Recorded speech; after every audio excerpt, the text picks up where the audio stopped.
All right, guys. I think I'm just going to start. I'll make a couple comments and then just answer your questions. Disappointing, frustrating weekend for us. Played poorly Friday night. Played better in many ways Saturday night, but not good enough to get ourselves over the hump. We're obviously in a streak that is difficult, frustrating. Challenging, and we got to figure a way to fight through to gain some confidence. And so, this has been a very hard-working group all season. Have had very few what I would consider off days from good hard work. Friday was one of them. None of us can kind of figure out why, but that's just, I remember playing on great teams here at times where we'd have those nights. Well, that was one of our nights. As frustrating as it is, we addressed it and we got to move forward. I thought our effort was much better on Saturday, but our combination of not necessarily being able to finish in front of the net on a number of good scoring chances and giving up goals, we've got to reduce our goals against. And those are some significant issues for us. It's easier, I think, to address one than the other, but we'll continue to work on both. So with that, Penn State, good team, playing with lots of confidence. They're a real good team at home. They played a lot of home games, and they're a real good team at home. And so they get up and down the ice in a hurry. They traditionally have thrown a lot of pucks to the net and create a lot off of that. Their defense are very active in their game, which makes you have to really be on your toes to defend, and they compete real hard. So I haven't seen what their penalty situation is. They usually have good special teams. Their penalty kill has been real good. Their power play has been consistent, and they haven't traditionally been a high penalty taking team. So we know we're playing a real good team. Questions? Tom, when you look back at the two games, especially Saturday's game, is the inability to score just sort of like one of the issues that just suddenly crops up, where that frustration of not scoring, and then you sort of like blink, and before you know it, you're defending at the other end, and the momentum you might build up with some sustained pressure goes the other way? The way I really want to answer your question is just to say yes. Because, it's one of those things that it's almost like around the team when we're practicing, the less you talk about it, maybe the better. Because frustration, I don't know what the definition of frustration is, but it's usually you're frustrated when you have a hard time finding the solution, right?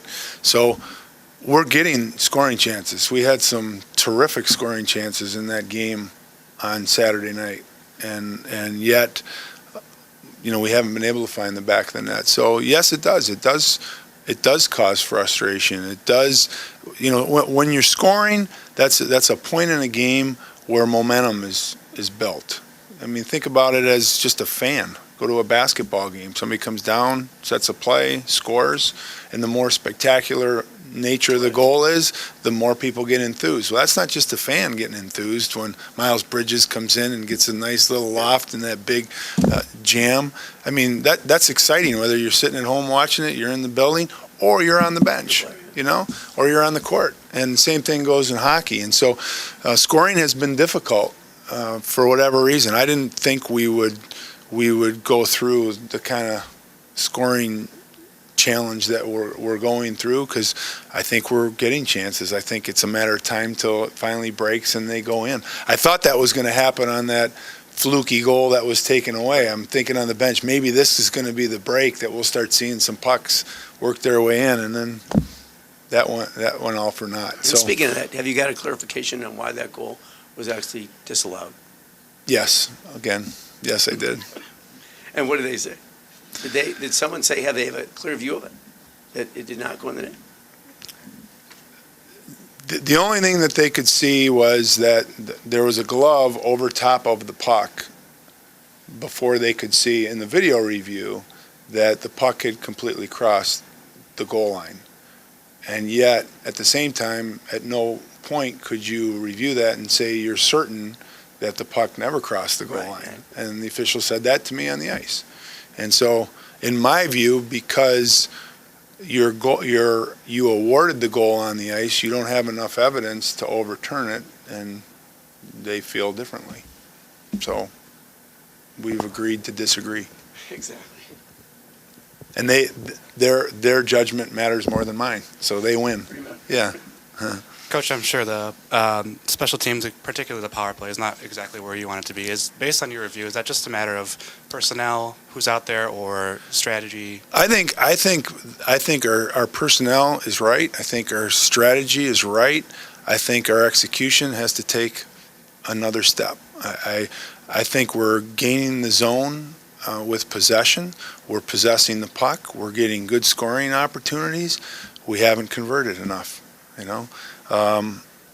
So I do. And we keep looking at it, and we look at it every which way, and we've made some tweaks to it, but on a pretty consistent basis, we're getting some good looks. Now, sometimes the shot gets blocked, where we've got to get shots through. Sometimes we have a chance tight to the net, we don't finish. Those are the kinds of things that we've got to take that next step. I would consider it more of an execution issue than even personnel or scheme. Tommy, you had those two really encouraging games against North Dakota, which probably seems like 5 years ago now. It does. And it seemed like you were turning the corner. Mm-hmm. What's happened since? Well, there's been a few different things. And you're right on, because it was, 5-6 weeks ago, we're coming out of that. And I didn't think we had arrived, but I thought we were in a pretty good place taking steps. When we next played at home against Minnesota, we played some pretty good hockey, and scoring became pretty difficult. And really, since that time, there's been a combination. It hasn't been one consistent thing. Our defensive zone play, I thought, had been very consistent. It was getting better and better as we gained experience. We weren't giving up many 5-on-5 goals, or even strength goals, particularly from our defensive zone. Well, this weekend, that was a root of a problem. That didn't exist a few weeks ago. So I think what's happened is, over a period of time, our scoring's been a challenge. Special teams has been a challenge. Then, maybe this weekend you start cheating a little bit in your play, and we saw some of that we're trying to address. Just when I say cheating, maybe you're giving up something defensively to try to anticipate offense, because a goal could be used and it could ignite some momentum, but now it turns around and goes the other way on you. So it's that kind of stuff, and we've got to keep convincing our team that we have to stay the course. It will break at a certain point. You got to play the right way all the time, and now it's affected it's gotten to a point where it's affected our confidence, and that's the hardest thing to overcome. So you're right. 5-6 weeks ago, we liked where we were. We hate where we are right now, and we have to keep fighting through it to get back on track. Other than the pressure you put on yourself, what pressure do you feel to turn this around? Oh, I feel all the pressure in the world. Yeah, I hate it. I feel tons of pressure. Yeah, when you're not having success, at least the way I feel about it, I'm ultimately responsible. When you're not having success, you feel that you're letting your players down, your colleagues, your, in the case of the school, the administration, the fans, your family, everybody, because it's all consuming. And so, yeah, it's a mental and physical drain, because there are certain things within your control, and there's certain things that aren't, and you'd love to be able to fix everything and control everything, and that's part of the frustration at times. Izzo's always talking about eliminating the noise. Is it tough to eliminate the outside noise when you're losing? For me, I will say, it's not the outside noise. I I'm focused on my job, on doing my job. I'm focusing on working with our team. I'm focused on our team. In all due respect, I don't follow a lot of media stuff as it relates to our team. I don't follow fan reaction. I know all that exists, but I'm not. That's not. If I'm focused on that, I'm focused on the wrong things. I have to focus on trying to do everything within my means to help our team, and I do feel that has been the focus. Will continue to be the focus. That hasn't been an issue. What's hardest is you put tons of pressure on yourself. There's expectations. I don't want to let the athletic director down. I don't want to let the president down. I don't want to let my colleagues down who come to work every day. Most of all, I don't want to let our team down. So that, to me, that internal pressure far exceeds anything external. And I agree with Coach Izzo's comment that you have to block the noise out. That part, I think I've got that. It's the other part that's harder to manage because you want to get there, You see these guys, like no different than I felt flying home from North Dakota. I believe in this group. I believe in the talent level. I believe in the commitment. Like the commitment level is the best team that I've been here with, from top to bottom. I believe in all those things. But we are in a results-oriented business, and we have to figure a way to get results, not just externally, but for our own players to build their confidence. Like that's how you build confidence, by having success. And so that's probably as draining and as frustrating for me as anything, as it relates to seeing the players' progress. Despite this 7-game losing streak that you're having, Can you grab me a water, please? despite the 7-game losing streak that you're having, it seems like Mason Appleton, he's still leading the team, goals, points, and assists, and then he has the 5 straight games of having points, and it kind of feels like that's being undermined because of the losing streak. Do you kind of feel that same way? Well, I don't think any of us are focused on the individual point productivity as much as the success of the team. So I don't think that's unusual to get overlooked. I think quality of play, and I thought our quality of play dipped from 2 weeks ago to last week.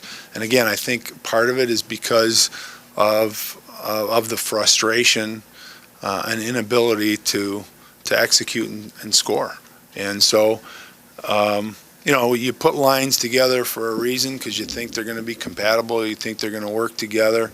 But we're at a point where we think it probably makes sense to try to look at some different things and see how it will impact. I think Mason's game has been pretty consistent. I think his point productivity has been consistent, but I think there's more there to give. I do think this past weekend he was putting a little more pressure on himself and started cheating the game a little bit too. And when I say that, I'm not saying that in a derogatory manner. I'm saying it that, one great, what's the word I'm looking for, that it's kind of opposites, but, working harder isn't always the solution. Sometimes it's working smarter. And yet, how do you tell somebody not to work so hard, right?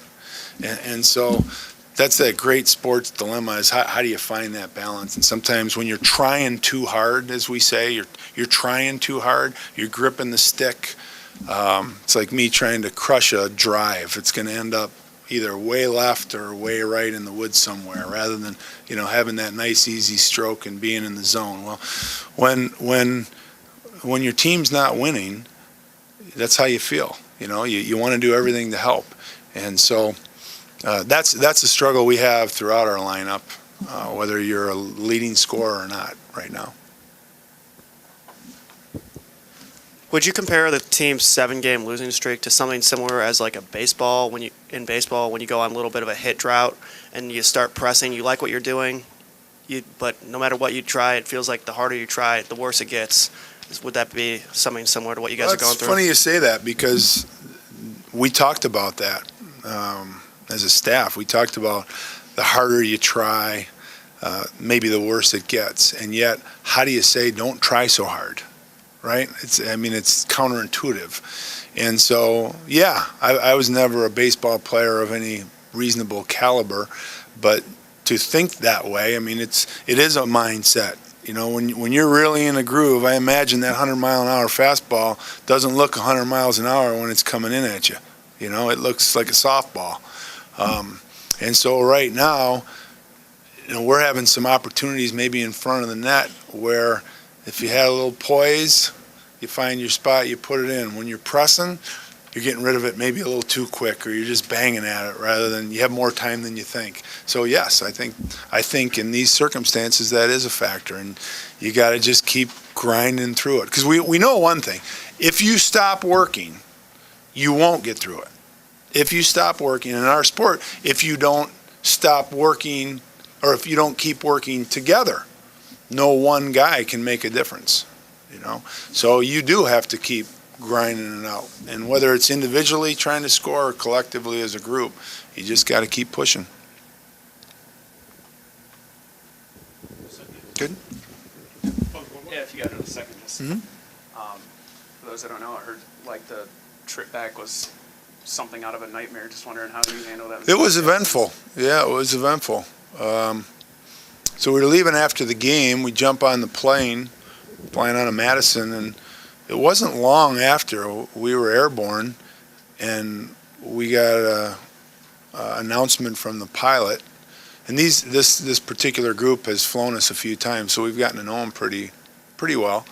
And they announced to us that due to a mechanical issue, they had to make an emergency landing in Milwaukee. And I don't think anybody thought much of it until they said, don't be surprised. And they came back on and said, don't be surprised if there's fire trucks and ambulances and police officers or police cars, you know, on the runway. So now that kind of grabs your attention, you know. And I don't know, you know, I don't know on our team, I don't know the makeup of guys that are uptight about flying. I didn't notice any real tension. Did you? No. And for me, it was like, oh, okay, I got other issues. I was blocking out the noise, you know. Now, when we got grounded and I was able to speak with the pilot, it sounded like it was a pretty serious issue. So it was nice to have our feet on the ground, or at least our wheels on the ground, to learn of the level of seriousness that it was. So it was, and it was an issue with our wing flaps that was not allowing the plane to lift. So they erred on the side of safety, which was great, because that wouldn't have been a positive thing if we were over Lake Michigan, and they grounded the plane in a hurry, and they flew in a mechanic and the parts needed. They fixed it the next morning, and we got out, and the flight was smooth. It was only a 35-minute flight, but that would have been a nerve-wracking 35 minutes. Because after he said it, I could tell that something wasn't right, because we weren't elevating, you know. But I didn't sense, it wasn't like on the movie Airport when they came back and said, we have no coffee, and everybody freaked out. It wasn't that. It wasn't like that. It was. I think everybody was pretty cool, and the pilot and the crew handled things really well. You stayed in Milwaukee? We stayed in Milwaukee for the night, yeah. So I don't remember, what time was it? Barbara was our star. She got it all set up on short notice, but we had to get transportation to literally on the runway to get us off, and our bags to a hotel, which we didn't have set up, and they registered us at the hotel one at a time. So I think, you know, by the time everybody got to bed, it was 2:30, 3 o'clock in the morning. And then we didn't know the next day whether we were going to travel back on a bus or we were going to fly back. So we had some logistics to manage, but everybody got back safe, and the staff did an awesome job, including the pilots.